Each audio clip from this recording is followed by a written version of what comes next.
Hello everyone, कैसे हो आप लोग। आई होप आप लोग सभी बहुत ही ज्यादा अच्छे होंगे एंड गेयर अप होंगे आज के सेशन के लिए। तो बहुत बहुत बहुत लंबे अंतराल के बाद आप लोगों से बात हो रही है। तो I hope that you guys are still in touch with the studies and you guys are putting all the sweat all the hard work. Therefore आपकी जो ड्रीम जॉब है वो आपको अल्टीमेटली मिल जाए। खैर, ये सब बातें तो होगी सर साइड में। बहुत ही अच्छा सर अप्रोच यहाँ पर फॉलो चल रहा है ना। आपकी कई सारे सब्जेक्ट्स के रिगार्डिंग यहाँ पर क्लासेस वगैरह आपकी ऑर्गेनाइज कराई जा रही हैं and therefore I am also gonna be taking certain classes regarding the polity, जैसा कि आपने यहाँ पर देख ही लिया। तो मेरा नाम है Akash and I really welcome you all on your own YouTube channel जिसका नाम है triple S. So triple S sir opportunity एक प्रोवाइड कर रहा है आपको कि यहाँ पर आपका भी जैसे बहुत आपके जेकेपीएससी का एग्जाम हो रहा है, ठीक है। देन आपका मतलब आपसे रिकनेक्ट होगा। देन आपका एफएए वाला जो एग्जाम आपका हो रहा है, इस सबके रिगार्डिंग सर आपके क्या है, आपके कुछ मॉक टेस्ट वगैरह प्रोवाइड किए गए हैं that you can certainly purchase at a very nominal fees. लेकिन एक फ्री मॉक टेस्ट भी आपको यहाँ पर मिल रहा है, therefore you can of course go and check that out and you can attempt the free mock test as well, ठीक है। इसके अलावा सर आपको ऑल कोर्सेज जो भी आपके जेएनके एग्जाम्स होते हैं, जेएनके के जो एग्जाम्स होते हैं उसके रिगार्डिंग ऑल कोर्सेज आपको यहाँ पर ट्रिपल एस के ऊपर देखने को मिल जाएंगे, ट्रिपल एस ऐप के ऊपर आपको देखने को मिल जाएंगे। That app is something that you can download from the Google play store. Okay, चलो एक छोटा सा इंट्रोडक्शन अबाउट माई सेल्फ। आपको पता है मैं हमेशा पहले आपको बताता था, it is same pattern all together. So these are a few exams which I have cracked over the years. अगर आप मुझे नहीं जानते हो, अगर आपने मुझे पहले नहीं देखा है इस चैनल के ऊपर किसी और चैनल के ऊपर, therefore you can pause the video, you can have like a proper look and all. Along with that I'm also having experience of more than मतलब अभी रिसेंटली 5 तारीख जिस टीचर्स डे को मुझे 3 साल पूरे हो चुके हैं यूट्यूब के ऊपर, और वैसे अलॉन्ग अगर सब कुछ मिला के देखें तो 7 years I have completed right now, मतलब अभी कुछ रिसेंटली। तो thank you so much for all the love and respect that I have gathered over the years. Thank you so much. चलो ये तो हो गई कहानी पूरी की पूरी। अब आते सर मुद्दे के ऊपर। देखो यार, मैं आपको ना स्टार्टिंग में आपके 5 मिनट भी और लेने वाला हूँ, 5 मिनट और लेने वाला हूँ बिकॉज इट्स वेरी इंपॉर्टेंट, ठीक है। तो अगर कोई बाद में लाइव क्लास नहीं देख रहा है तो वो बाद में 5 मिनट के आगे स्किप करके टॉपिक स्टार्ट कर सकते हैं। अभी 5 मिनट में क्यों ले रहा हूँ, बस मुझे आपको कुछ 2-3 इन्फॉर्मेशन बतानी है। देखो यार, मैं आपको पता है, मैंने आपको पॉलिटी पहले ही पढ़ाई थी और ज्योग्राफी के कुछ टॉपिक्स पढ़ाए थे, ठीक है, इन पर्टिकुलर। तो पॉलिटी जो मैंने आपको पहले पढ़ाई थी, इसके अराउंड कितने 16 लेक्चर्स आपको देखने को मिले थे, 16 लेक्चर आपको देखने को मिले थे। चलो 16 था तो एमसीक्यू के रिगार्डिंग था, 15 लेक्चर तो आपके यहाँ पर देखने को मिले थे।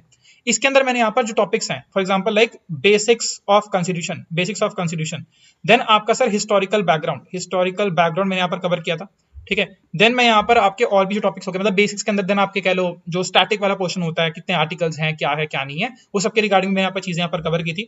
Then along with that then I went on to discuss the articles मैंने यहाँ पर स्टार्ट किए थे, और आर्टिकल्स के अंदर भी कई सारे आर्टिकल्स यहाँ पर डिस्कस हो चुके हैं। इनफैक्ट अगर आपको बताऊं तो part 1, part 2, part 3, part 3, part 4 and part 4A, मतलब फंडामेंटल ड्यूटीज तक यहाँ पर सारा का सारा सिस्टम खत्म हो चुका है। मैं आपको बताना चाहता हूँ फंडामेंटल ड्यूटीज तक यहाँ पर सब कुछ खत्म हो चुका है। तो मेरी आपसे रिक्वेस्ट है, देखो वीएलडब्ल्यू का यही था पूरा का पूरा वीएलडब्ल्यू का सिलेबस। वीएलडब्ल्यू के सिलेबस में हिस्टोरिकल बैकग्राउंड नहीं था, तो मैंने आपको पढ़ाया था हिस्टोरिकल बैकग्राउंड। तो बहुत सारे लोगों ने ये लेक्चर्स वगैरह शायद नहीं देखे होंगे, लेकिन आपके जेकेपीएसआई के अंदर और आपके एफएए के एग्जाम के अंदर ये सब टॉपिक्स हैं। तो if you haven't watch these lectures, देखो पहले जाकर उन लेक्चर्स को पूरा करो। मैं आपका टाइम वेस्ट नहीं करूंगा कि मैं आपके जाके वापस से आपको वही सब चीजें पढ़ाना शुरू कर दूं, that doesn't make any sense, ठीक है। तो what we are going to do is, ये सब चेकलिस्ट आपने आई होप आपने कवर अप कर लिए होंगे जब आप वीडियो देख रहे हैं। नहीं देख रहे तो यहीं पर वीडियो छोड़ दो और पहले जाके उन लेक्चर्स को पूरा करो। एक बार वो जिन्होंने लेक्चर पूरे कर लिए हैं उसके बाद आपको सीरीज यहाँ पर कंटिन्यू करनी है। सो बेसिकली मैं आपको कहना चाह रहा हूँ कि मैं पार्ट 5 से स्टार्ट करूंगा, मैं पार्ट 5 से यहाँ पर स्टार्ट करूंगा, ठीक है। ये जो टॉपिक्स है ना, ये मैंने काफी ज्यादा डेप्थ में कवर किए हैं, एक चीज तो ये भी होगी, ठीक है। तो इस बार मैं इतने ज्यादा डेप्थ फॉलो नहीं कर रहा हूँ, मतलब ऑफ कोर्स मैं बहुत डेप्थ में चला जाता हूँ, तो मैं कोशिश करूंगा कि एक मिडल ग्राउंड काइंड ऑफ हो, बहुत डेप्थ में नहीं पढ़ना और मतलब बहुत ऊपर ऊपर से भी नहीं पढ़ना। तो we will like a proper like exam approach कहीं ना कहीं मैं फॉलो करने वाला हूँ अब, ठीक है। और एक चीज मैं और भी देख रहा हूँ, क्योंकि यहाँ पर आपकी बहुत सारी क्लासेस और भी चल रही हैं, तो मैं थोड़ा सा ये कोशिश करूंगा कि लेंथ ऑफ लेक्चर भी जो है वो आपका थोड़ा सा कम रहे, ठीक है। मतलब 30-40 मिनट्स के अंदर मैं आपके थोड़े से कंसाइज लेक्चर्स रखने वाला हूँ। उसका रीजन ये है कि आप एग्जॉस्ट ना हो जाओ, ठीक है। एग्जॉस्ट हो जाओगे फिर क्या ही पॉइंट है पढ़ने का, है ना। तो कम पढ़ो लेकिन उतना पढ़ो कि अगर एग्जाम में क्वेश्चन आ रहा है तो आपका एग्जाम में क्वेश्चन बन जाए। This is very very important approach, ठीक है। तो इस तरह से अप्रोच को फॉलो करना है। इसके अलावा अगर आप मुझसे कुछ और चाहते तो therefore you can of course mention that as well. एक चीज मैं और नोटिस कर रहा था, क्योंकि मैं काफी लंबे टाइम से मैं जो भी पुरानी वीडियोस हो चुकी है ना, ये 16 वीडियोस के आसपास हो चुकी हैं। इनफैक्ट इसके बाद ज्योग्राफी की कुछ वीडियोस वगैरह भी हो गई। तो यार कुछ लोग अभी लेक्चर लगा रहे हैं तो नीचे कमेंट वगैरह कर देते हैं। तो ऑल्दो मैंने पहले सब लोगों के पर्सनली रिप्लाई करे थे कमेंट वगैरह, तो अगर आप यहाँ पर वीडियोस अब लगाएंगे और मान लो आपको कोई पर्सनल डाउट वगैरह आता है, तो यार मैं शायद उन वीडियोस के नीचे वापस जा जाके तो कमेंट नहीं कर पाऊंगा, मतलब रिप्लाई नहीं कर पाऊंगा। तो what you can do is कि आज से जो भी मैं आपको यहाँ पर सीरीज लूंगा, मैं पूरी की पूरी पॉलिटी आपको कवर कराऊंगा फॉर एग्जामिनेशन पर्सपेक्टिव।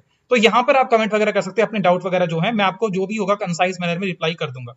बस याद ये रखना है यार, कमेंट के अंदर 2-3 चीजें बस ये थोड़ी सी फोकस करना कि मैं जो पढ़ा रहा हूँ उसके रिगार्डिंग थोड़ा सा अप्रोच उतना ही रखो, तो आई थिंक ज्यादा बेटर रहेगा, है ना। कुछ एक्स्ट्रा आपको हेल्प वगैरह चाहिए किसी के regarding, therefore you can also mention that पढ़ाई में थोड़ी दिक्कत वगैरह आ रही है, that you can also mention, लेकिन कुछ एक्स्ट्रा चीजों के रिगार्डिंग बात मत करना, ठीक है। बस इतना ही से रिक्वेस्ट है। हाँ, अप्रिसिएशन करोगे तो ऑफकोर्स अच्छा लगेगा। ओके चलो, ये सब चीजें आई थिंक साइड में होगी। 3-4 मिनट आई थिंक मैं ऊपर ले चुका हूँ। ओके बस अब शुरू करते हैं सर आज की कहानी मेरी जुबानी।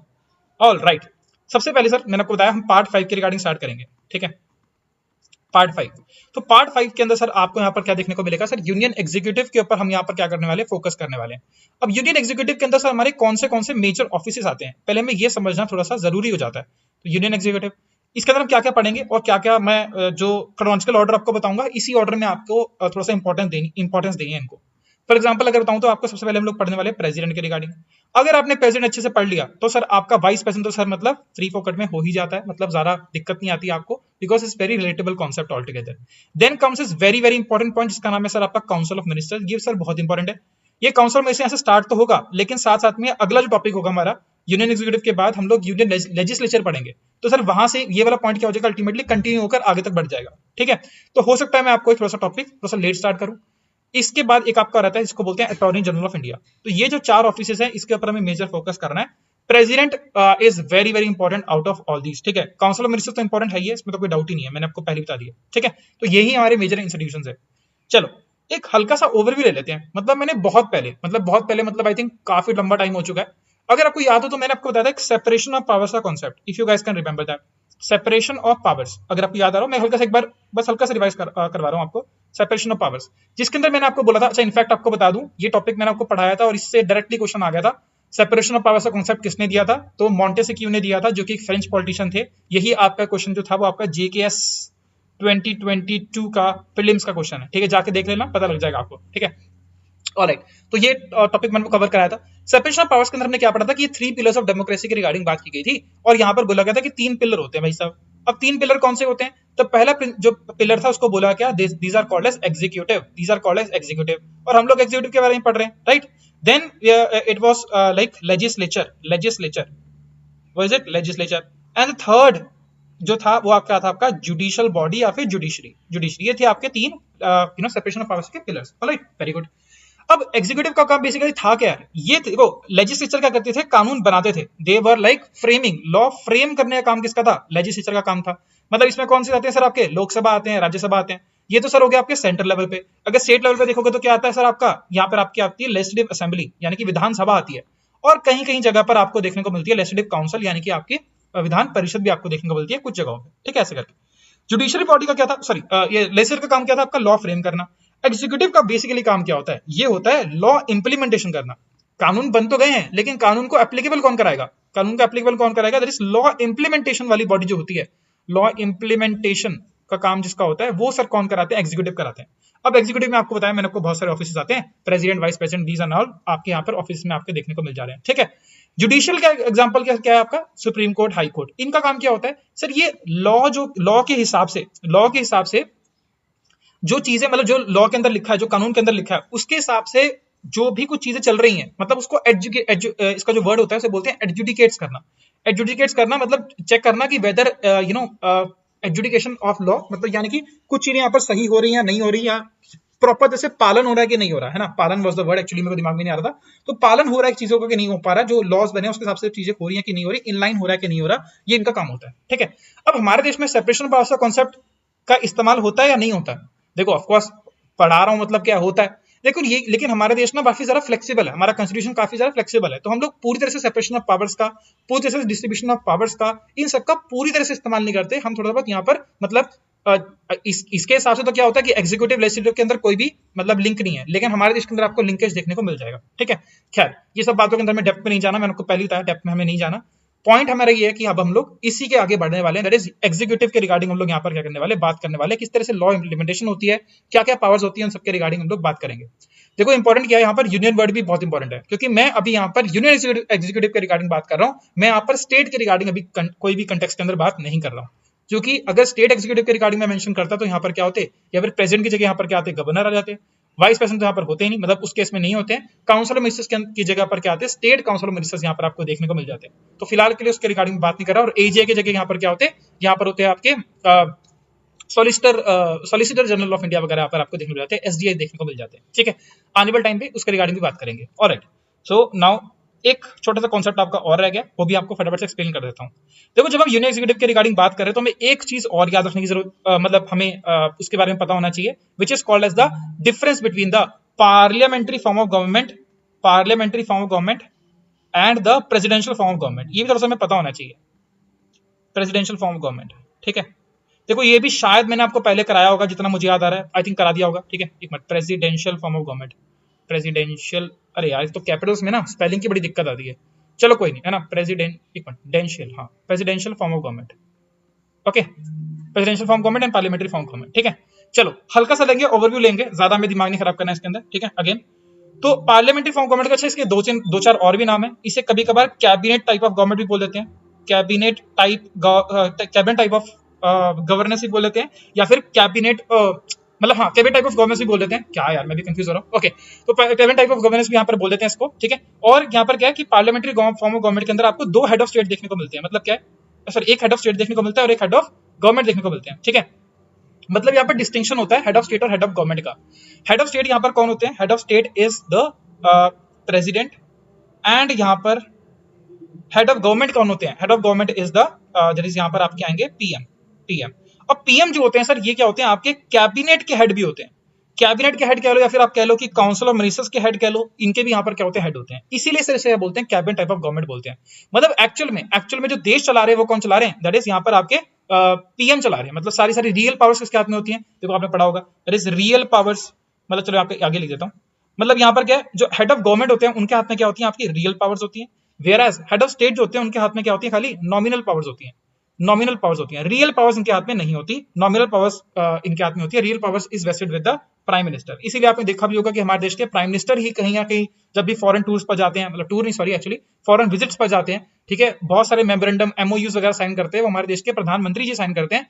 प्रेसिडेंट जब जा रहे हैं तो आपको पता भी लगता कि कहां पर गए। प्रेसिडेंट अगर जाते भी तो क्या करते हैं, वहां पे जाके बस एक फॉर्मल मीटिंग सी हो गई, देन कहीं ना कहीं जाकर कोई गार्ड ऑफ ऑनर ले लिया, या फिर कह लो कि कोई ना कोई जगह पर जाकर उन्होंने कोई म्यूजियम की स्थापना सी कर दी, इनॉग्रेशन काइंड ऑफ कर दिया। दीज काइंड ऑफ स्टफ आपको यहाँ पर देखने को मिलते हैं।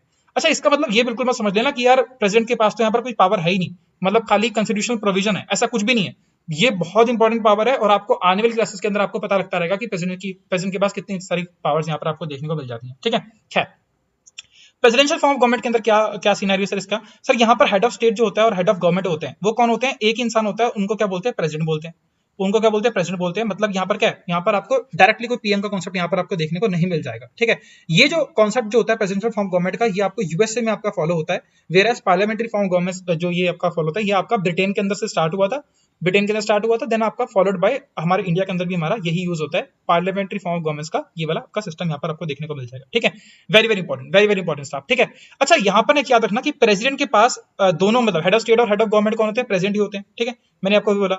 यहाँ पर एक कॉन्सेप्ट और याद रखना कि प्रेसिडेंट के पास ना वीटो पावर जो होती है वो प्रेसिडेंट के पास नहीं होती, क्योंकि क्या है ना, प्रेसिडेंट ही सर हेड ऑफ स्टेट है, प्रेसिडेंट ही हेड ऑफ गवर्नमेंट है, तो यार वीटो पावर भी उनको दे दोगे तो यार फिर तो सब कुछ उनके हाथ में हो गया, फिर तो एक तरह से डिक्टेटर बन जाएंगे ना वो, ऐसा करके। लेकिन यहां पर क्या होती है सर, आपकी प्रेसिडेंट के पास वीटो पावर होती है, प्रेसिडेंट के पास क्या होती है, वीटो पावर होती है। अब वीटो पावर क्या है सर, एक तरह का स्पेशल पावर है जो कि कभी कभार, जैसे मान लो हेड ऑफ गवर्नमेंट कुछ ना कुछ करने की सोच रही है, कुछ ना कुछ करने का प्लान कर रही है, लेकिन देखो अगर एग्जीक्यूटिव कोई ना कोई एक्शन हुआ फिर तो कोई दिक्कत वाली बात ही नहीं है। क्यों, क्योंकि एग्जीक्यूटिव एक्शन तो बिना प्रेसिडेंट की हाँ के बिना हो ही नहीं सकते। ठीक है, इट्स लाइक दैट। लेकिन अगर मान लो कि और एक्शन यहाँ पर लेने की बात करी जाने लग गई, तो सर प्रेसिडेंट के पास क्या अल्टीमेटली वीटो पावर एग्जिस्ट कर रही है कि अगर कोई भी ऐसा फंक्शन जो कि प्रेसिडेंट को समझ अच्छा नहीं लग रहा है, या उन्हें लग रहा है कि देश के लिए कॉन्स्टिट्यूशन के हिसाब से क्या है, प्रोविजन क्या है, गलत है, खराब है, तो he can actually veto that. ठीक है, तो याद रखना कि प्रेसिडेंट के पास president has the veto power. President के पास यहाँ पर वीटो पावर यहाँ पर आपको देखने को मिल जाती है। ठीक है, थोड़ा सा यहाँ पर मैंने घिचपिच करके थोड़ा सा एक्सप्लेन कर दिया, बट ठीक है, इतने काफी आप लोगों के लिए। इसके बाद अगर कहीं भी और प्रोविजन की रिक्वायरमेंट मतलब जरूरत हुई तो मैं आपको फिर से एक कॉन्सेप्ट को रिपीट करा दूंगा। ओके, चलो, now let's start off with a very very funda that is called as a president. देखो, जब भी हम कोई आर्टिकल पढ़ेंगे ना, यहां से लेकर, पहले तो ऐसा नहीं था, लेकिन यहां से बहुत सॉर्टेड चीजें हैं। बहुत सारे लोग ना कोशिश करते हैं कि आर्टिकल्स को रट्टा मार लो, याद कर लो। अरे कोई टेंशन वाली बात नहीं है। सुनो, प्रेजेंट, देखो कोई हम प्रेजेंट पढ़ेंगे, वाइस प्रेजेंट पढ़ेंगे, कोई भी हम आर्टिकल पढ़ेंगे ना, उसमें इतना मस्त क्रोनोलॉजिकल ऑर्डर फॉलो होता है। मतलब जो पहला आर्टिकल होगा ना, वो हमेशा क्या कहेगा पता है क्या? आर्टिकल 52। आर्टिकल 52 क्या कहेगा? That is there shall be a president, that's it. Article 52 will say that is there shall be a president. ठीक है, आर्टिकल 52 ये बोल रहा है। जैसे वाइस प्रेसिडेंट का आर्टिकल पढ़ेंगे तो वहां पर क्या पता क्या बोलेगा? वहां पर बोलेगा there shall be a vice president. तो पहला आर्टिकल ना बहुत ही ज्यादा क्या होता है, आसान होता है, और याद करने का सिस्टम भी बहुत ज्यादा अच्छा है। इसका आर्टिकल 52 है, और अगर इसमें 5 में 1 प्लस कर दो 6, एंड 3 में 1 प्लस कर दो, सॉरी 2 में 1 प्लस कर दो, दैट इज 3। तो ये सर क्या बन जाएगा? आपका वीपी का आर्टिकल बन जाएगा। फिर दोनों में 1 प्लस कर दो sir 74, that will be the council of ministers का आर्टिकल। तो इतना कोई डिफिकल्ट चीजें नहीं है, आराम से चीजों को समझ सकते हैं। ठीक है, okay, there shall be a president, that is article 52। Now comes is article 53, जिसके रिगार्डिंग आपको भी थोड़ी देर में बताऊंगा आर्टिकल 53 होता क्या है। फिलहाल के लिए फोकस करो आर्टिकल नंबर 54 पे, 54 पे। ठीक है, 53 थोड़ी देर में बताऊंगा आपको। ठीक है, ओके, तो 54 आर्टिकल क्या कहता है सर? भाई प्रेसिडेंट तो होगा, आपने बोला प्रेसिडेंट होगा, बिल्कुल सही बात है, लेकिन प्रेसिडेंट आएंगे कैसे? तो बिल्कुल सही बात है यार, आने भी तो चाहिए। कहां से आएंगे सर? इलेक्टेड प्रेसिडेंट आपके आएंगे। अगर आपको याद आ रहा हो, चलो आप लोग खुद एक बार कमेंट करने की कोशिश करो, फिर मैं आपको इसका आंसर बता दूंगा। मैंने आपको एक फीचर ऑफ कॉन्स्टिट्यूशन पढ़ाया था, एक फीचर्स ऑफ कॉन्स्टिट्यूशन में पढ़ाया था कि दैट वी आर लाइक, कुछ हमने बहुत सारे पॉइंट्स पढ़े थे। इनफैक्ट हमने प्रीएम्बल के अंदर भी कुछ ना कुछ बहुत सारे पॉइंट्स पढ़े थे, बहुत सारे फीचर्स थे, बहुत सारे कीवर्ड्स का इस्तेमाल किया था। तो आप मुझे ये बताओ कि कौन सा ऐसा कीवर्ड है जो कि ये बताता है कि जो president of India is actually elected by the people. तो इस पूरे के पूरे जो सेंटेंस मैंने बोला है, that is president of India is elected by the, या head of state of our country is elected candidate. तो हम लोग क्या बोलेंगे उसको, उस एक टर्म को क्या बोलेंगे? दिस इज वेरी इंपॉर्टेंट, बताना जरा कमेंट में लिखना फटाफट से। ठीक है, चलो, तो क्या बोल रहा हूं, ये इलेक्टेड होकर आते हैं। इलेक्ट होकर कहां पर आएंगे? देखो, इलेक्शन के लिए ना हम लोग डायरेक्ट पार्टिसिपेशन नहीं कर पाते। मतलब क्या है? We are not able to directly choose the president of India, right? So ये क्या होता है सर? इनडायरेक्ट इलेक्शंस आपको देखने को मिलते हैं। मतलब हम लोग डायरेक्टली इसके अंदर पार्टिसिपेट नहीं कर रहे, लेकिन हम लोग जिन लोगों को चुनेंगे, हम लोग क्या करते हैं, कुछ और लोगों को चुनते हैं। अब ये और लोग अल्टीमेटली जाकर किसको चुनेंगे? प्रेसिडेंट को चुनने वाले हैं। ठीक है, this is called as indirect election. अब इनडायरेक्ट इलेक्शन जो होता है, उसके लिए क्या बनाया जाता है? पहले बनाया जाता है कि इलेक्टोरल कॉलेज। अब कॉलेज का मतलब क्या हो रहा है sir? College is nothing but a kind of a group. ठीक है, तो इलेक्टोरल कॉलेज के अंदर क्या होगा? एक यहाँ पर ग्रुप ऑफ पीपल होंगे जो कि अल्टीमेटली वोट करने वाले हैं, और वही क्या होंगे? वो अपने बीच में वोट करके एक चूज करेंगे, एक प्रेसिडेंट को चूज करेंगे। ठीक है, ये फंडा होता है। तो इलेक्टोरल कॉलेज के अंदर आपको कौन कौन लोग देखने को मिलने वाले हैं? बिल्कुल सही बात है यार, ये भी क्वेश्चन अच्छा सा बन जाता है कि इलेक्टोरल जो कॉलेज है, दैट कंप्राइज ऑफ हुम। ये बहुत इंपॉर्टेंट क्वेश्चन है, जरा समझना। देखो यहां पर ना सारे के सारे इलेक्टेड एमपीज देखने को मिलेंगे। एमपीज का मतलब सर क्या हो गया? Member of parliament. पार्लियामेंट का मतलब सर क्या हो गया? ये सब भी हम लोग अलग डिटेल में पढ़ेंगे। पार्लियामेंट मतलब we are talking about Lok Sabha and Rajya Sabha. तो लोकसभा और राज्यसभा के जितने भी मेंबर ऑफ पार्लियामेंट है, यानी कि जितने भी मेंबर्स हैं, मतलब लोकसभा के भी सभी मेंबर्स, राज्यसभा के भी सभी मेंबर्स, वो सभी के सभी इस इलेक्टोरल कॉलेज के अंदर क्या करेंगे? पार्टिसिपेट करेंगे। इसके मतलब इसके अंदर वोटिंग वगैरह यहाँ पर करेंगे। Very important, very very important. अच्छा, याद रखना। अच्छा, ये तो हो ही गए। इसके अलावा सर यहां पर कौन होंगे? That is elected MPs. Elected MLAs का मतलब सर यहां पर क्या हो गया? इसका मतलब है मेंबर ऑफ लेजिस्लेटिव असेंबली। अब लेजिस्लेटिव असेंबली क्या होती है सर? जिस तरह से सेंट्रल लेवल के ऊपर होती है पार्लियामेंट, उसी तरह से सर स्टेट लेवल के ऊपर क्या होती है? आपकी क्या होती है? वहां पर स्टेट लेजिस्लेचर होती है। ठीक है, स्टेट लेजिस्लेचर आपके दो पार्ट देखने को मिल जाते हैं। एक होती है सर आपकी लेजिस्लेटिव असेंबली, एक होती है आपकी लेजिस्लेटिव काउंसिल। अब लेजिस्लेटिव काउंसिल आपको हर स्टेट में देखने को नहीं मिलती, इनफैक्ट कुछ ही चुनिंदा ऐसे स्टेट है जहां पर आपको लेजिस्लेटिव काउंसिल देखने को मिलती है। क्यों देखने को मिलती है? अगेन वैसे आपको डिटेल में पढ़ाऊंगा, but population is one of the reason for the same. Okay, legislative assembly आपको हर जगह पर आपको देखने को मिल जाएगी, हर स्टेट में आपको देखने को मिल जाएगी। तो क्या करें सर? दोनों से मेंबर लेकर आए क्या? नहीं, हम लोग क्या करते हैं, जो हर स्टेट में एग्जिस्ट करती है वहां से मेंबर पिकअप कर लेते हैं। तो लेजिस्लेटिव असेंबली के जितने भी स्टेट की जितनी भी लेजिस्लेटिव असेंबली, उस सभी के जो एमएलएज होंगे, जो मेंबर ऑफ लेजिस्लेटिव असेंबली होंगे, मेंबर ऑफ विधानसभा होंगे, वो भी यहां पर क्या करेंगे? आपकी पार्टिसिपेट करेंगे। ठीक है, बहुत अच्छी बात है। अच्छा, सर यूटीज के बारे में कोई कमेंट नहीं किया, क्या यूटीज वगैरह पार्टिसिपेट नहीं कर सकती? बिल्कुल पार्टिसिपेट कर सकती हैं, लेकिन सिर्फ ऐसी 2 ही यूटी हैं जो पार्टिसिपेट कर सकती हैं। मतलब दो ही यूटीज के मतलब वहां से कोई ना कोई रिप्रेजेंटेशन यहाँ पर मिली जा सकती है, ठीक है। कौन सी यूटीज है सर? वो है दैट इज यूटीज से अगर आपको बात करें तो यहाँ पर 2 ही यूटीज है, that is Delhi and Pondicherry. Delhi and Pondicherry. अच्छा, दिल्ली और पौंडीचेरी के सर कहाँ कौन आएगा सर, कौन रिप्रेजेंट करेगा? देखो दिल्ली और पौंडीचेरी 2 ऐसी यूटीज ये भी हैं, मतलब इसके अलावा भी आपकी जैसे जेएनके के अंदर भी आपको मतलब आपको लेजिस्लेटिव असेंबली देखने को मिल जाती है, लेकिन दिल्ली और पौंडीचेरी के अंदर भी आपकी लेजिस्लेटिव असेंबली होती है। तो लेजिस्लेटिव असेंबली के जो मेंबर्स होंगे, यानी कि elected MLAs from all the states, elected MLAs from UTs also. तो मैं इसको क्या करूं, इसको ऐसे लिख दूं, ऐसे लिख देता हूं, ठीक है, यहाँ प्लस कर दो। Elected MLAs from state plus UTs, कौन से? Elected MLAs. यहाँ पर कोई मतलब इलेक्टेड एमएलएस की यहाँ पर बात हो रही है फ्रॉम दिल्ली एंड पौंडीचेरी। ये आपका 70th अमेंडमेंट 1982 के अंदर आपका ऐड हुआ था, आपको वो अमेंडमेंट याद रखने की कोई जरूरत नहीं है, बस इतना याद रख लो, ठीक है। ये सभी के सभी लोग क्या होंगे सर, मिलकर एक जगह पर इकट्ठे हो जाएंगे और यहाँ पर क्या करेंगे सर, ये जितने भी ग्रुप ऑफ पीपल होंगे, यहाँ पर जो भी बहुत सारे लोग होंगे, इन सबको हम लोग क्या बोलेंगे सर, ये क्या आपके इलेक्टोरल कॉलेज का कहीं ना कहीं पार्ट, ये मतलब they are contributing to electoral college. अब ये क्या होगा सर, डायरेक्ट इलेक्शंस के अंदर क्या करेंगे आपके, मतलब वोटिंग वगैरह करेंगे, इलेक्शन होंगे और फिर यहाँ पर ये लोग चुनेंगे एक नए देश का प्रेसिडेंट, ठीक है। समझ में आ गई बात? अच्छा, क्वेश्चन ना कभी कभार आपको डायरेक्टली पूछ लेगा, ये जो आपको मैंने लिखवाया कि कौन से इसका पार्ट होते हैं। कभी कभार ये पूछता है सर, वैसे आजकल ये क्वेश्चन ज्यादा पूछता है कि कौन इसका पार्ट नहीं होता, कौन इसका पार्ट नहीं होता। देखो ये बहुत इंपॉर्टेंट वर्ड है। अच्छा, मैंने यहाँ पर बार बार इलेक्टेड वर्ड क्यों लिखा हुआ है, क्योंकि सर कुछ लोग नॉमिनेट होकर भी आते हैं। फॉर एग्जाम्पल अगर आपको बताऊं मैं, जैसे एमपीज के रिगार्डिंग बात करें तो इलेक्टेड एमपीज तो होते हैं, लेकिन सर यहाँ पर कुछ एमपी ऐसे भी होते हैं जो कि नॉमिनेशन से आते हैं। कहां से आते हैं सर? नॉमिनेशन से आते हैं। सर कुछ भी हो जाए, नॉमिनेशन से जो भी मेंबर्स आएंगे वो यहाँ पर पार्टिसिपेट नहीं कर सकते।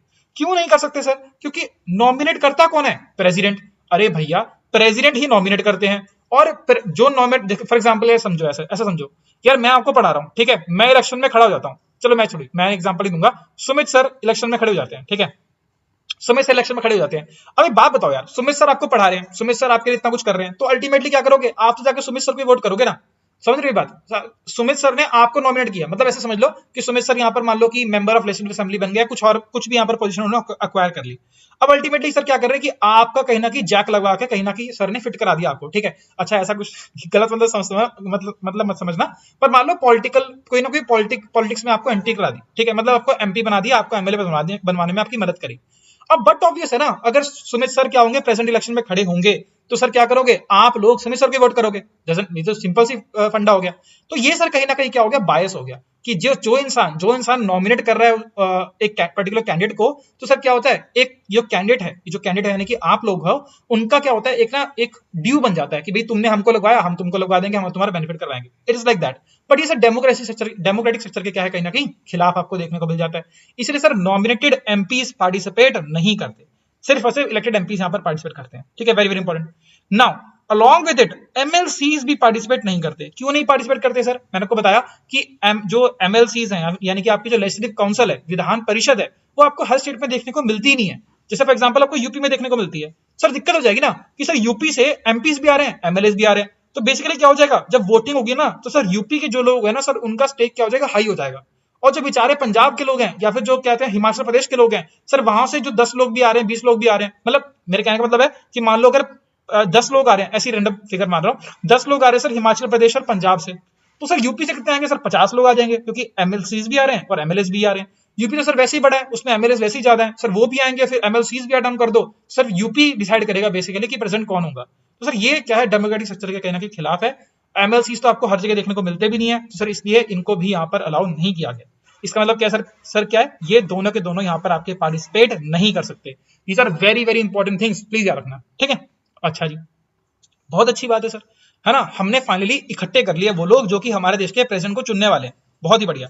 सर अब चुनेंगे कैसे, ये भी बता दो सर, चुनेंगे कैसे? बिल्कुल सर, बिल्कुल बताएंगे सर। आर्टिकल 55 इसके लिए बनाया गया, जो कि क्या बोलता है, मेथड क्या फॉलो होगा, मेथड क्या फॉलो होगा, कैसे चुने, कैसे मतलब इलेक्शन वगैरह कैसे करें। देखो इसको मैं ज्यादा एक्सप्लेन आपको करूंगा नहीं, उसका रीजन ये है कि मतलब it is going to waste your time. आपके एग्जाम में डायरेक्टली कोई क्वेश्चन आएगा नहीं, सिर्फ नाम पूछ सकता है ज्यादा से ज्यादा, तो वो मैं आपको बता देता हूँ। देखो यहाँ पर ना 2 सिस्टम यहाँ पर बेसिकली फॉलो होते हैं। पहला सिस्टम मतलब पहले पूरा का पूरा एंटायर सिस्टम है, पहला क्या है, पूरा का पूरा एंटायर सिस्टम है, इसे बोलते हैं सर प्रोपोर्शनल रिप्रेजेंटेशन सिस्टम। क्या बोलते हैं? प्रोपोर्शनल रिप्रेजेंटेशन सिस्टम, ठीक है। अब सर इसको अगर मुझे हल्का सा एक लाइन में समझाना हो तो आपने सर प्रोपोर्शन, आपने एक चैप्टर पढ़ा होगा जिसका नाम है रेशियो एंड प्रोपोर्शन, है ना, मैथ्स में पढ़ा होगा आपने, या फिर आपने रेशियो एंड प्रोपोर्शन का सर बहुत यूज होता है। प्लीज अगर किसी का अच्छा सा नहीं है सर इसको पक्का कर लेना। Ratio and proportion, speed, distance, time and work, इस सब जगह आपका सर ये वाला कॉन्सेप्ट आपका इस्तेमाल हो जाता है। This is very very important, ठीक है। और ये बहुत ज्यादा अच्छी ट्रिक्स वगैरह के ऊपर भी आप काम कर सकते हो, इवन पेन उठाने की जरूरत नहीं पड़ेगी, आप you can solve the question अगर आपका रेशियो वाला टाइप क्वेश्चंस क्या काफी अच्छे हैं। रेशियो हो गया, परसेंटेज हो गया सर, ये तो क्या आपके बेसिक्स हैं, ठीक है। चलो एनीवेज, इसको मैं मैथ्स क्लास नहीं बनाना चाहता, खैर इसको रब कर देते हैं। तो क्या बोलते हैं, प्रोपोर्शनल रिप्रेजेंटेशन सिस्टम ये फॉलो होता है। अच्छा मैं क्या कह रहा था, हाँ, रेशियो एंड प्रोपोर्शन में आपने क्या पढ़ा था कि सर प्रोपोर्शन क्या रहता है, सेम रहता है ना, कुछ क्वांटिटीज, कुछ क्वेश्चन में आपको प्रोपोर्शन सेम देखने को मिलता है। मतलब क्या है, यूपी से जितने परसेंटेज लोग यूपी से आएंगे सर, उतने ही प्रोपोर्शन वाइज, यूपी की पॉपुलेशन बढ़ी तो यूपी के जो लोग आएंगे वो भी क्या होंगे, ज्यादा नंबर में होंगे। पंजाब की पॉपुलेशन कम तो पंजाब से जो लोग आएंगे सर वो भी क्या होंगे, उनकी पॉपुलेशन के प्रोपोर्शन में आपके देखने को मिलेंगे। बस ये सिंपल सा फंडा है, ठीक है। देन ये तो क्या सर पूरा का पूरा सिस्टम हो गया, लेकिन सर वोटिंग का भी पैटर्न क्या होता है, डिफरेंट होता है। जैसे हम लोग आम वोट करते हैं ना, कि हम लोग गए और एक कैंडिडेट को हमने चुन लिया। आप लोग जब कभी जाते हो तो ईवीएम मशीन में जाकर सर एक क्या होते हो, एक वहां पर ऐसे पूरी लिस्ट बनी होती है और यहाँ पर क्या होता है सर, आपके बटन बटन लगे होते हैं। तो क्या करते हो सर, आप वहां पर जाके बटन को प्रेस कर देते हो, you are choosing one candidate out of all the candidates, ठीक है। लेकिन ये सिस्टम यहाँ पर फॉलो नहीं होता। ओहो क्या हो गया, हाँ, ये सिस्टम यहाँ पर फॉलो नहीं होता, ये इस तरह से ईवीएम की तरह वहां पर वोटिंग नहीं होती। रादर यहाँ पर होता है सर आपका सिंगल ट्रांसफरेबल वोट। तो सिंगल वोट तो सर हम भी करते हैं ना, लेकिन यहाँ पर एक वर्ड ऐड हो गया, इसे बोलते हैं ट्रांसफरेबल, ठीक है। बस ये थोड़ा सा डिफरेंट है, इतना याद रख लो। क्या होता है फंडा मैं आपको एक्सप्लेन नहीं कर पाऊंगा, कर सकता हूं लेकिन अगेन आप ही का नुकसान होगा, मुझे कुछ नहीं है, ठीक है। तो एसटीवी एंड पीआरएस, बस याद रखना, पीआरएस एसटीवी दिमाग में चलता रहना, ठीक है। इसके बाद सर यहाँ पर कुछ ना अपना फॉर्मुला भी खेलते हैं और फिर हम लोग यहाँ पर क्या करते हैं, एक वैल्यू ऑफ एक पर्टिकुलर वोट निकालते हैं और फिर उसके बाद हम लोग इसको आगे स्टडी करते हैं। बट वो सब आपके काम के लिए है ही नहीं, तो अपन उसको पूरा का पूरा छोड़कर सीधा हम लोग क्या कर रहे हैं, आगे बढ़ने की कोशिश कर रहे हैं। एक पॉइंट अगर आपको स्टिल थोड़ा सा याद रखना हो ना, चलो रहने दो यार, चलो रहने दो, ठीक है, इतना ही काफी रखेंगे, फिर वो टॉपिक कहीं ना कहीं घुस जाएगा, है ना, याद भी रख नहीं पाओगे क्योंकि आपने वो डेप्थ में पढ़ा नहीं, ठीक है। चलो कोई नहीं। नाउ कम्स आर्टिकल 56, सीधे आते हैं आर्टिकल 56 के ऊपर। देखो यार, हमने प्रेसिडेंट आपको बनाना था, बना दिया। तो पहले हमने पढ़ा कि प्रेसिडेंट हैं, होते हैं भैया, अच्छी बात है। क्या क्या पावर्स होती हैं वो सब हम लोग नेक्स्ट लेक्चर में पढ़ लेंगे।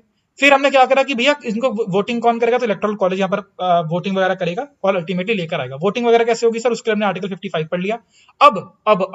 अब मान लो हमारे देश के जो भी प्रेसिडेंट है XYZ प्रेसिडेंट बन गए, हम लोग, चलो मैं मानता हूं मैं अपना देश का प्रेसिडेंट बन गया, तो भैया मेरे पास मैं कितने टाइम तक देश को सर्व करूंगा, वो भी तो एक लिमिटेशन होगी ना, ऑफ कोर्स। बिकॉज देखो, अगर आपको याद ना हो रहा तो मैंने थोड़ी देर पहले आपसे क्वेश्चन पूछा था, उसका आंसर है रिपब्लिक।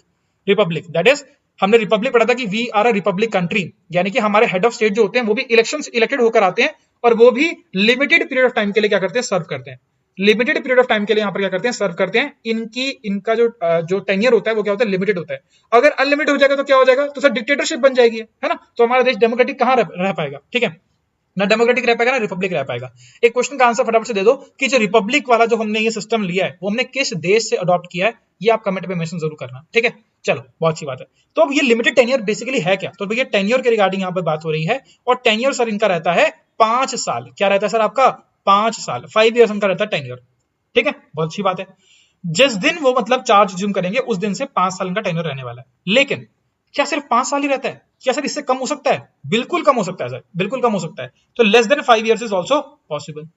अच्छा, तो सर ग्रेटर देन 5 इयर्स भी हो सकता है क्या, बिल्कुल हो सकता है यार, कमाल की बात कर रहे हो, है ना। सब कुछ जो आप बोलो सर वो हो रहा है, ठीक है। तो 5 साल भी हो सकता है, इक्वल टू 5 इयर्स भी हो सकता है, greater than 5 years, less than 5 years भी हो सकता है और ग्रेटर देन 5 इयर्स भी हो सकता है। ओके बहुत बढ़िया। लेस देन 5 इयर्स किस केस में होगा, देखो केसेस आप खुद इमेजिन करो। देखो यार, एक इंसान है वो सर्व कर रहा है किसी पर्टिकुलर जगह पर, किसी पर्टिकुलर ऑफिस के अंदर। देखो यार, नेचर से बड़ा तो कुछ नहीं है। तो अगर मान लो सर वो क्या होता है सर, इवेंचुअली क्या होता है, वो उनकी डेथ हो जाती है, जो भी यहाँ पर सर्व कर रहे हैं उनकी इवेंचुअली डेथ हो जाती है। Sir of course less than 5 years है ना। अब सर ये डेस्टिनी तो नहीं रुक रही है ना, तो भगवान तो नहीं रुक रहे, वो थोड़ी बोलेंगे कि 5 साल पूरा हो जाएगा उसके बाद, है ना, पत्ता कटेगा या टिकट कटेगी, समवट ऐसे करके समझ लो। तो मेरा कहने का मतलब यहाँ पे अगर डेथ हो गई, अकस्मात जो मृत्यु हो जाती है सर, वो हो गई, तो क्या हो जाएगा आपका लेस देन 5 इयर्स होगा। क्या कभी ऐसा हुआ है, बिल्कुल हुआ है सर। 2 केसेस में आपको देखने को मिलेगा, वो मैं आपको बाद में बता दूंगा, ठीक है। नाउ इसके अलावा भी हो सकता है सर क्या, कि सर मान लो उस इंसान को अच्छा नहीं लग रहा है, जो भी यहाँ पर सर्व कर रहे हैं sir, he is not feeling well, he और she is not feeling well, उनको सर वो ऑफिस पसंद नहीं आ रहा है, he want to resign, therefore of course they can. तो रिजाइन भी सर हो सकता है, रेजिग्नेशन भी हो सकता है। एक चीज और भी हो सकती है, देखो ये क्या हुआ सर, ये क्या हुआ सर, नेचुरली नेचर ने इनको हटा दिया, ये यहां पर खुद हट गए, लेकिन हमारे पास भी तो पावर होनी चाहिए, कॉन्स्टिट्यूशन ऑफ इंडिया के थ्रू भी एक पावर होनी चाहिए कि अगर हमें लग रहा है कि ये इंसान सही नहीं है तो सर क्या किया जाए, इनको हटा दिया जाए, समझ रहे हो? तो that is impeachment is also there, impeachment is also there. Impeachment एक तरह का रिमूवल प्रोसीजर होता है, लेकिन हम लोग यहाँ पर रिमूवल वर्ड का इस्तेमाल नहीं करते, हम यहाँ पर वर्ड का इस्तेमाल करते हैं, इसे बोलते हैं इम्पीच्ड या फिर इम्पीचमेंट का इस्तेमाल करते हैं। इनके केस के अलावा, प्रेसिडेंट के केस के अलावा आप कहीं पर भी रिमूवल करोगे तो हम हर जगह देखो दो वर्ड है, एक है आपका इंपीचमेंट, एक है आपका रिमूवल, एक है आपका रिमूवल, लेकिन जब भी प्रेसिडेंट के केस में प्रेसिडेंट को रिमूव किया जाता है तो हम रिमूवल वर्ड का शब्द का इस्तेमाल नहीं करके इंपीचमेंट वर्ड का इस्तेमाल करते हैं। क्यों करते हैं? बिकॉज स्पेशल सा केस है, बताएंगे भी आपको बाद में। लेकिन वेरस जब भी कोई वीपी का रिमूवल होगा, स्पीकर को हटाया जाएगा, वीपी को हटाया जाएगा, वाइस प्रेसिडेंट को हटाया जाएगा, किसी और ऑफिस को भी हटाया जाएगा, तो हर जगह पर हम लोग रिमूवल वर्ड का इस्तेमाल करेंगे, इंपीचमेंट वर्ड का इस्तेमाल नहीं करेंगे। ठीक है, समझ रहे बात? ऐसा करके ओके, बहुत बढ़िया। ऑल राइट, ये तो होगी सर कहानी लेस देन 5 इयर्स की। ग्रेटर देन 5 इयर्स सर कैसे हो सकता है? देखो बहुत ही सिंपल है, समझो कैसे। देखो यार, एक इंसान ने क्या था, मतलब कोई यहाँ पर इंसान यहाँ पर सर्व कर रहा था, अब इसका टेन्योर क्या, इनका टेन्योर क्या होने वाला है, खत्म होने वाला है। लेकिन जो दूसरा इंसान है वो प्रेसिडेंट बन तो चुके हैं, लेकिन क्या है, मतलब प्रेसिडेंट बन तो चुके हैं, लेकिन उन्होंने अभी तक चार्ज अज्यूम नहीं किया। देखो तो बिल्कुल मैं इसको फनी तरीके से अगर समझना हो ना, अगर याद रखना हो तो मैं आपको ऐसे याद रखता हूँ कि यार फॉर एग्जांपल दिल्ली के अंदर क्या होते हैं, प्रेसिडेंट यहाँ पर रहते हैं, ठीक है, मतलब दिल्ली में इनका ऑफिस होता है। तो ये इंसान फॉर एग्जांपल क्या है, आपका साउथ इंडिया से आ रहा है, लेकिन क्या होगी, ट्रेन लेट होगी, ठीक है। तो फॉर एग्जांपल आज तारीख, वटेवर तारीख आप मान लो, जो भी तारीख आपकी है, तो आज उनको अपना चार्ज रिज्यूम करना था, लेकिन आज अपना चार्ज रिज्यूम नहीं कर पाए, तो क्या करेंगे सर, वो कब तक पहुंचेंगे, वो कल तक पहुंचेंगे। तो एक दिन का सर मतलब 5 साल प्लस एक दिन, किसने देखा यहाँ पर, दैट इज किसने देखा, दैट इज पुराने जो प्रेसिडेंट है वही यहाँ पर क्या करेंगे, सर्व करेंगे till the new president is not able to hold the office. समझ रहे हो? ऐसा समझ लेना। तो ये थोड़ा सा मजाक, देखो हंसी मजाक के साथ भी थोड़ा समझना चाहिए चीजें, है ना, सीरियस होकर ज्यादा पढ़ाई नहीं हो पाती, ठीक है, तो ऐसे रिलेट किया करो चीजों को। तो मैं क्या करने जा रहा हूँ, दैट इज मतलब बियॉन्ड 5 इयर्स भी यहाँ पर हो सकता है इफ हिज और हर सक्सेसर, ठीक है, हिज और हर सक्सेसर, ठीक है, सक्सेसर, ठीक है, is unable to hold the office, is unable to hold the office. मान लो बीमार हो गए, व्हाटएवर स्टफ इज देयर, या फिर कुछ भी हो सकता है, यूजुअली बीमारी is one of the reason, ठीक है। अगर चार्ज रिज्यूम नहीं कर पाए तब तक यहाँ पर होता है, एक बार चार्ज रिज्यूम कर लिया फिर तो सर उनका टेन्योर यहाँ पर हो जाएगा, खत्म हो जाएगा कहानी, ठीक है, ओके। सर इतनी सारी बातें आपने बता दी, आपने ये नहीं बताया, क्या नहीं बताया कि सर क्वालिफिकेशन क्या है ना, क्वालिफिकेशन क्या है सर, कैसे कोई इंसान प्रेसिडेंट बन सकता है, ये तो आपने बताया नहीं। तो बिल्कुल सर बताते हैं, आर्टिकल 57 सर, एकदम बढ़िया सा आर्टिकल आपके सामने आ रहा है, सॉरी 57 नहीं 58, अभी आपको 57 भी बताऊंगा आपको, आर्टिकल 58, ठीक है। ये सर बात करता है किसके रिगार्डिंग, क्वालिफिकेशन के रिगार्डिंग बात करता है। क्या बात करता है? क्वालिफिकेशन के रिगार्डिंग बात करता है। देखो यार, मैं आपको पहले बता दूं, क्वालिफिकेशन वर्ड जब भी हम लोग पढ़ोगे ना, आपके दिमाग में एक पॉइंट स्ट्राइक होगा, which is called as educational qualification. लेकिन एजुकेशन क्वालिफिकेशन कहीं मेंशन नहीं की हुई, तो बार बार अब ये मत बोलना, ठीक है, कमेंट में लोग शुरू हो जाते हैं, ठीक है। जहां पर ही पढ़ाता हूँ हमेशा ही बोलते हैं कि सर प्रेसिडेंट क्या कहते हैं आपके, मतलब कोई भी कुछ भी बनने के लिए सर एजुकेशन क्वालिफिकेशन का मिनिमम क्राइटेरिया क्यों नहीं है, ग्रेजुएशन वगैरह क्यों मेंशन नहीं की, ये सब क्यों नहीं मेंशन किया, इसका एक पर्टिकुलर रीजन भी है, लेकिन I am not going to get into the depth of it. Simple सी बात है सर, पहला क्या आपका सिटीजन ऑफ इंडिया होने जरूरी है, सिटीजन ऑफ इंडिया होने जरूरी है। अब सर सिटीजन ऑफ इंडिया आपको बड़ा सिंपल सा लग रहा होगा, लेकिन sir it is very depthful topic. आपको अगर समझना हो तो आप जाके सिटीजनशिप वाला लेक्चर देख सकते हो कि कौन कौन केस में कौन कौन सिटीजन होते हैं, ठीक है। देन एक सर मिनिमम एज क्राइटेरिया भी मेंशन किया हुआ है, which is called as 35 years of as.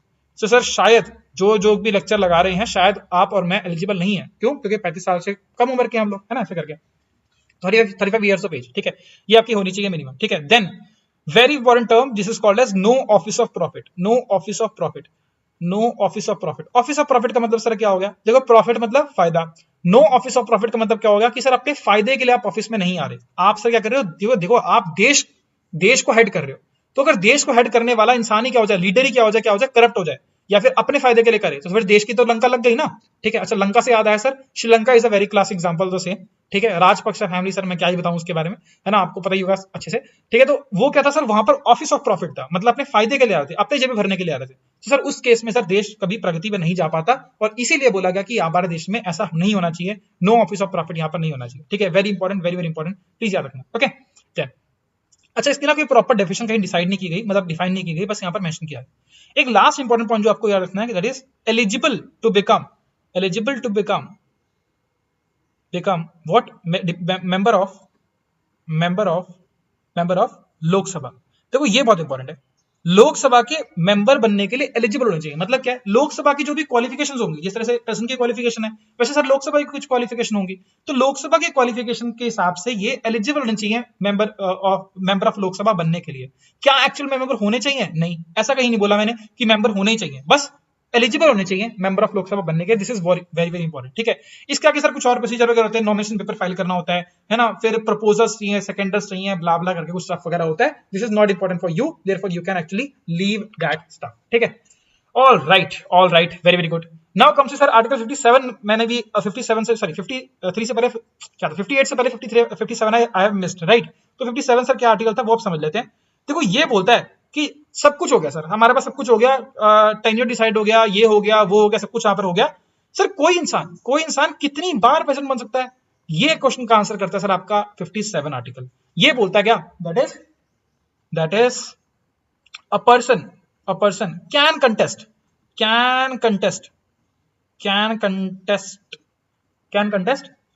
Election, sorry can contest for president, मतलब मैं पूरा लिख नहीं रहा हूं, चलो। A person can contest for the post of president any number of times, ठीक है, एनी नंबर ऑफ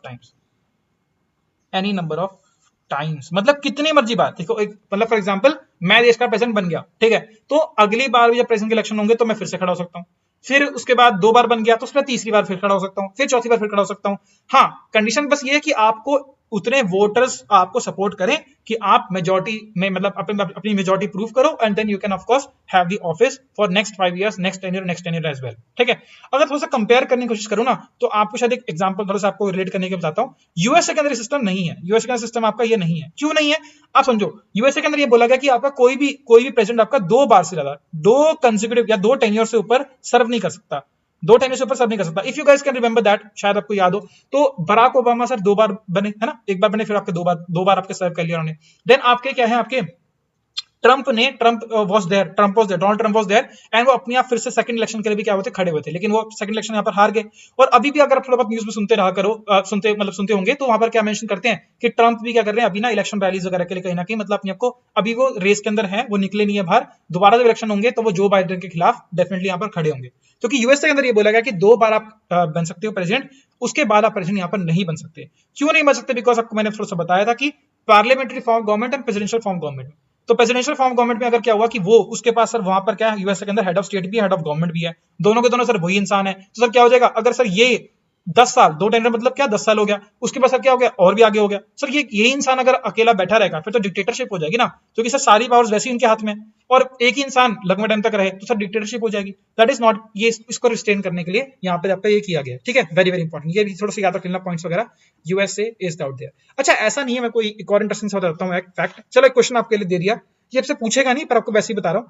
मैंने बताया कि यहां पर आपके 2 टेन्योर्स तक ही रह सकते हैं, लेकिन एक इंसान ऐसा है, एक प्रेसिडेंट ऐसे हैं सर यूएसए के, जो कि एक्चुअल में 3 टेन्योर तक रह चुके हैं।